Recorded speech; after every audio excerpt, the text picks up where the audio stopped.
Hello, Bill Sell here, SISO's Executive Conference in Chicago. My guest, Sam Lippman, Lippman Connect.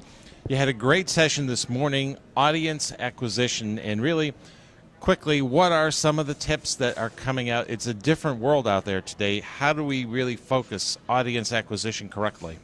Well, you're right. It is a different world, and we learned a lot of about that yesterday with some of the really great speakers. What we focused on were really some, I think, fundamentals. The first is our research shows that only 50% of show organizers, event marketers, actually do market research with their prospects.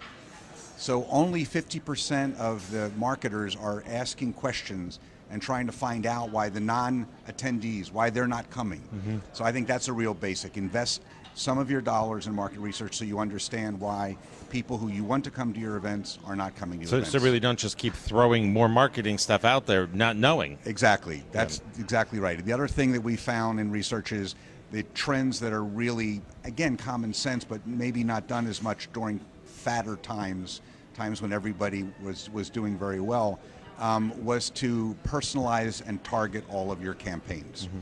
Mm-hmm. Target first-timers, target alumni, target young professionals. Everything you do should be targeted and measured, and that's not really new. These are basic marketing tenets that are becoming more important as it gets tougher to get people to come to your events. And it really has become get back to the basics these days, because they did work before.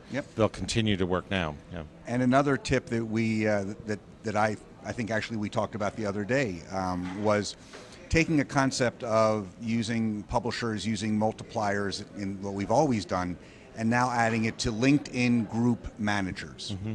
So find out in your space which LinkedIn groups are the most popular, the most influential, the most well used. Get to their manager and work out an arrangement with that manager in exchange for doing this, this, and this. To promote, to become an evangelist of your event, you will provide that person inside access and possibly some other benefits. So a few years back, it was the publisher or the editor-in-chief of a print publication that you go to, or else it would be the association's executive director. Correct. Now that really has evolved, that there's a LinkedIn group probably for every one of our shows in this industry. Mm-hmm. Some might be larger, some might be smaller, but focus and target how do you get to that group, and the best way to do that, as you're saying, is through the group manager. Correct. And then there's really old and fun techniques that people seem to get a kick out of. With recycling now, two things that came out of a couple of my attendee acquisition roundtables. On the way out of your event, put a basket, a box, a collection tool with a sign, drop your badge here and get automatically registered for the next show. Now, as long as you're not charging for that, that's one great idea. That's one way. Very, very simple. Yeah. And another thing that seems to have been interesting to people, a couple weeks, a month and a half before your event, whichever is best for your schedule, send an email to all of your prior registrants that says you haven't completed your registration. It's a little tricky, might not be exactly true, but it pre-populates the email. It makes it very easy for them to click, and if there's a payment, they of course have to put in their payment again. But it's assuming that they want to come, and they just haven't taken the action yet. Well, it's based on the past purchase history, because Correct. Obviously these people understand who you are. Correct. And there's a pretty good chance you've been marketing to these names for some period of time already. Correct. You're just assuming a step. Yeah, presumptive close. It's There you one of the go. things that we've learned on the sales training side for many years. Presumptive close. Great.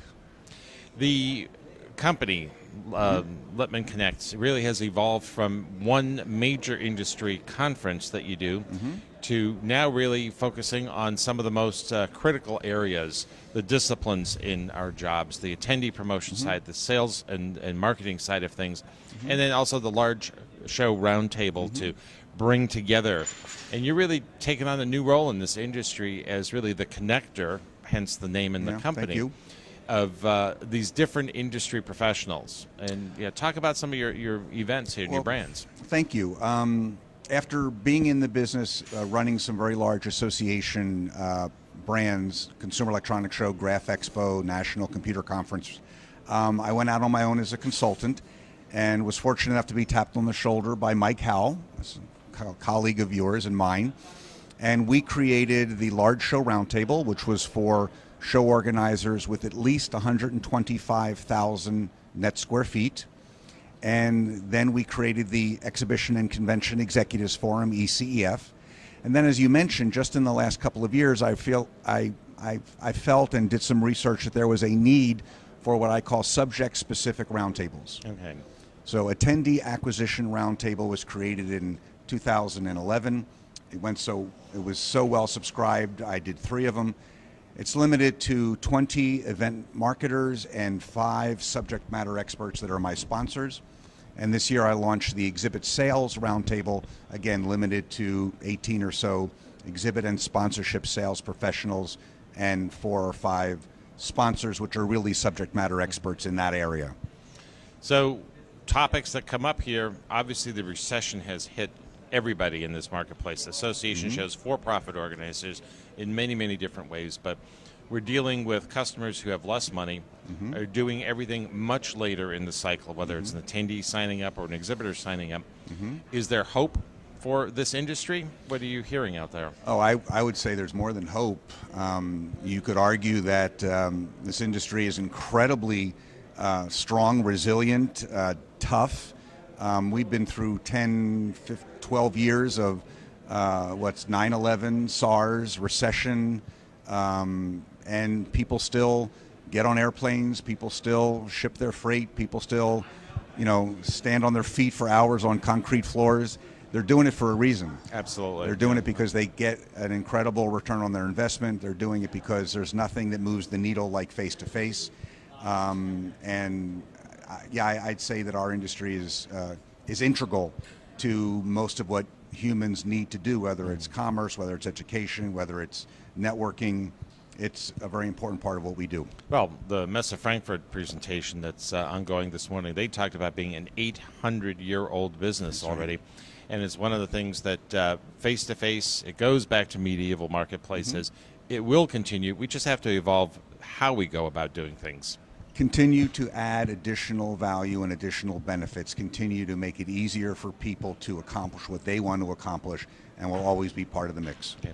Sam, thank you very much for joining me here today. Good luck with your various programs, 9 of them now. Yes. And hope you have a wonderful program coming up in the next few months. Well, thank you very much. Thanks.